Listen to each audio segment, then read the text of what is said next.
Yo, what's up, everybody? This is Nick the Quick Van Exel, and you rocking with Late Night Lake Show.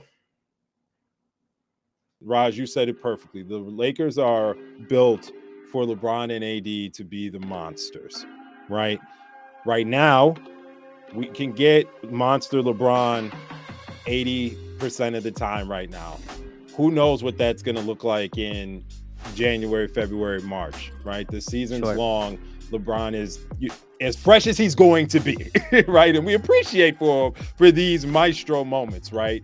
I feel like I'd say this metaphor a lot. I feel like we're pressing the turbo button a lot just to win games over teams that are a lot closer. And maybe there should just be more respect around the league for some of these teams. Shout out the Houston Rockets for kind of tapping that ass and showing the Lakers that it's not sweet no more with that roster. But you'll look around, opening night, the top two players on the court were wearing Denver Nuggets uniforms, right? Maybe the fourth and fifth and sixth, the fifth through seventh best players were also wearing Denver uniforms.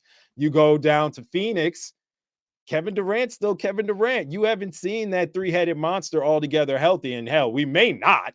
Bradley Beal got some shit he got to work out, but that team is as serious as you can get when all three are healthy. Devin Booker is turning into a point god over there, right? And they're giving him the keys. They can easily both at any time drop 40, right? I'd pay a lot of money for Anthony Davis to give me a 40 piece in the next 5 years. Right? Like I'd make a big deposit. And the fact that I have more faith that I think LeBron can give us 40 right now over AD giving us 40, that's the concerning Absolutely. part. And I don't think the Lakers are really setting themselves up for a serious run if their top two artillery is LeBron James with his age and Anthony Davis with his scoring mentality inconsistencies.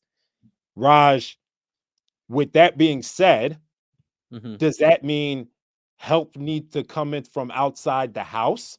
Or can we figure out how to make D'Angelo Russell more of an assassin out there?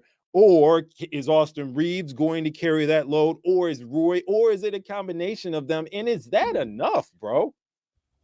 So I think we're in a battle with ourselves right now. I'm like, I hear the Levine stuff. Please stop sending me 3-team trades in my DMs. Like I see it, like it's just I can't do anything about it. I have zero power over that. So I'm not trying to zoom into your 17-player trade, but no, like I think we have battles that we have to solve ourselves. I don't know if those guys solve any of those. D'Lo is who he is, right? And just another point on the rhythm thing. This happens a lot when another team goes on like a big run and D'Lo does not care. Time score situation. He will come up, no passes. He will come up, run through the middle of the free throw line and just pull a one-legged floating shot, right? Does not care. The other team could be on an 8-0 run, 10-0 run. He'll come and shoot this shot just to get himself involved in the game, right? That's another thing where I don't know what the like conversations are. I don't feel like there are very many.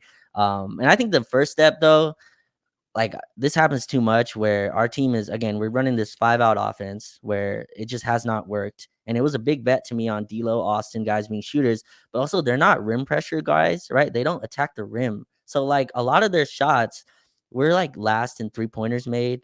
We're 25th in offense. We don't take enough threes. We don't make enough threes. And I think a lot of that is because the shots that are coming off are off of switches. And I think the main thing we need to do is at least add a little bit more just variety in our offense. Like it's way too much. And like the belief, like this happens a lot. When things don't work, your belief in it goes away, right? The AD coming up to set a screen for like go watch how many screens he actually sets, how much contacts he gets on screens. A lot of this stuff has really waxed and waned as the season has gone on. But I'd love to just throw him in a couple more post ups when like it's a switch. The switch shouldn't be Austin trying to one-on-one against Alperen Sengun. You know what I mean? Like as much of an advantage that Austin thinks that is, and it might be, that should be who is Jalen Green on? Let's get him the post up. And I think the biggest like place we have a huge gap to really increase is with Christian Wood. Christian Wood plays every single minute next to Jackson Hayes or Anthony Davis, right?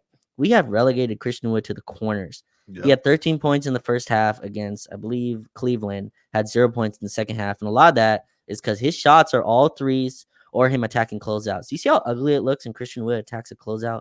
It's a pump fake, double Euro trying to draw a foul. I think a lot of that because that's just not who he is. I'd love, again, teams are switching a lot on us. I'd love to get him more post touches. I think LeBron has been fine. I think LeBron has been great. He's carried our offense for stretches. There's some defensive disengagement that I see, but what am I supposed to say? He's 39 years old. I can't really say much about that. I think that's more like a team needs to rebound a little bit better. I'm sure we'll get into that a little bit, but like to me, that's where it is. Austin and D'Lo are gonna I think Austin has a little bit I think they bet on him being a third star, and that's just not who he has been so far. And they want him to be a third star as a ball handler. And they've done this a little bit more recently. They're starting to play him next to LeBron more and just have that be the second unit. And I like that a lot. I think they need to play him next to LeBron, get him some easier baskets. It's too much. Austin at the top of the key in a 1-4 flat or 1-4 flat. I don't think he's that guy yet. He's just not a guy you can give the ball at the top of the key to and say, go create off a pick and roll. Go drive and hit the skip pass or drive and hit the mid range. It's just not who he is. And those possessions are just getting destroyed. So just getting a little bit better rotation. I think Rui will help with this. I think Vando coming back does help with the cutting. It's just the process to me has not been great. And Torian has just been terrible. He's getting 35 minutes a night. He's been getting 35 minutes a night. Yes, his threes also, his threes are, he hit 2 threes last night, and then he took a pump fake sidestep. Why? You're not in any rhythm for that. We cut the lead to 11. He misses that. They go down the other end. I believe Maxey hits 3, come back down. We miss, and then the lead's back. The balloon's back to 18. And the game's over. I'm there's just a little too freedom. The lights are a little too green. I need the lights to be a little bit more yellow for our let's get some better shots here. I think all that can really help our process, but that's where I'm at. I think the offense needs to be fixed. I think that is bleeding into the defensive struggles that we have. Kwame is an offensive fix enough to get up out the West with Denver and the Phoenix and sitting around, licking their chops and feeling good about a matchup with the Lakers. I mean, I think you fix the offense. I think, again, like Raj said, they'll bleed into the defense because this team isn't a bad defensive team. I mean, we have defenders. We have, mostly above average defenders. We have Anthony Davis, who is, probably the best defender in the league when he's engaged. We have a good defensive team, but you can tell when this team starts missing shots, their body language changes. They don't have that same mentality. They completely just stop caring as much when shots don't fall and they go on these cold stretches. But I agree with Raj on many points. Almost every person he talked about walking down the lineup was absolutely true. D'Lo, that again, he sometimes it's just dude, what kind of shot is that this moment in time? We're already hemorrhaging and he'll just come down and pull a crazy shot. It's that's not gonna help, man. Or he'll easily give up 5-point swings all the time. Again, you agree he does not pressure the rim at all almost. Sure, sometimes he can get his way in off a pick and roll. He can snake dribble his way through into the paint, but like you said, in transition, oh my goodness, I have no faith that D'Lo is making anything in transition ever. Typically, that's probably why he just runs and pulls up it from 3. That's probably just his best option for his game. You look at Austin Reeves, like you said, I 100% agree. They want him to be James Harden, and it was rough, especially those beginning bench units where it was just him as the only ball handler with a bunch of role players. They were asking him to be, again, James Harden. It's nah, that's just not his game. And again, especially when you have him, now that he's going to appear in scouting reports a little bit more. Last year, again, he surprised a lot of people, but they know what to expect a little bit more from him. And again, he's started to adjust really well. I think he's starting to find his rhythm again, but we saw some moments where Austin handling the ball, they were taking it away from him, careless turnovers, he's getting trapped in corners, and sometimes he still falls in those habits. But I agree, I think staggering him alongside LeBron has really helped that, as him being now a secondary ball handler instead of the only ball handler in the unit. So, but I think Austin will come around, but again, I agree with you, Raj. They really banked on him being that third star and having that huge breakout, and I don't know if we're going to get that, especially right now. He's scouted, right? He's not only on scouting, teams are his he had this play he used to always run where he goes away from the ball screen, right? It's he denies the ball screen, rejects the ball screen, goes right to left, and then he uses the behind the back dribble. Teams are sitting on that now. So now that he goes behind the back, Tyrese Maxey almost picked him, and then teams are picking him up full court right? Like every single time now. He just does not have the handles to break out of that. He just can't break that pressure, and all that has kind of concluded like he's just struggling. And I think that's why I think playing with LeBron, like you said, Kwame, like I think that really eases the stuff off of him. And I think the Lakers thought he'd be like a 19-point a game, just ball handling killer that kind of was growing linearly like from the playoffs, and it just hasn't worked out yet. I'm still high on Austin. I just think we need to make life just a little bit easier on him. I think the responsibility is a little too high for him. A little high. I agree. And then Taurean Prince just been awful all season long. Well, if you watch this guy on defense, Darvin Ham slaps him on whoever the fastest best guard is, and it's like, dude, come on. And he's getting smoked, effort. Man.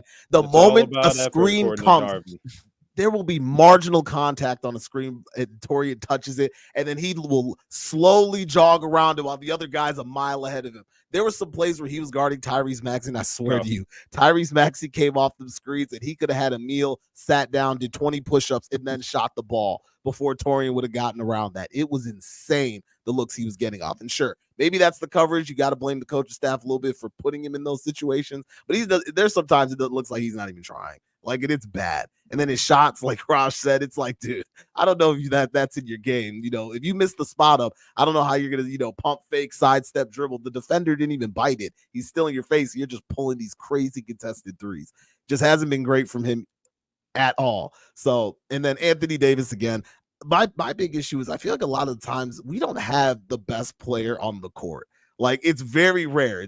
Sometimes we'll get a couple minutes where it's LeBron or Anthony Davis has his moments here and there, so I don't want to dismiss that he never has them, but it's not frequent enough, especially in these huge matchups. You got positional matchups against Denver and Philadelphia, and he looked so small in comparison, and that's hard to see. And again, Raj, you made a great point. When you can't shoot, your only options are what? To dive to the rim, try and catch a lob, score off offensive boards, maybe sprinkle in a couple post-ups. But when you can't shoot, like, that severely limits your ability to do other things on the floor. So I feel like too often he disengages from the game. And I'll give it some blame to the guards, and they'll just pound the ball. They'll get a switch on Anthony Davis, and instead of trying to work the mismatch, you got them working the mismatch on the wing with the perimeter player trying to just beat the center off the ball. And sometimes that's hard, especially when it's D'Lo and Austin Reeves. It's like you want those guys to go at him, get the switch to Anthony Davis. So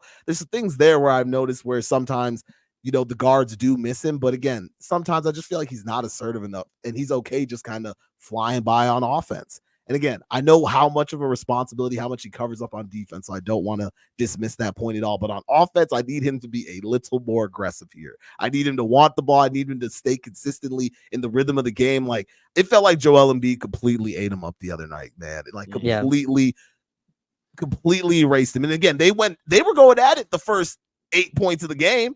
Bucket. First 8. And I thought we were in the makings for a classic. And then the classic went to Joel Embiid as he gave his best Jokic performance and slapped us with a 30-point triple-double.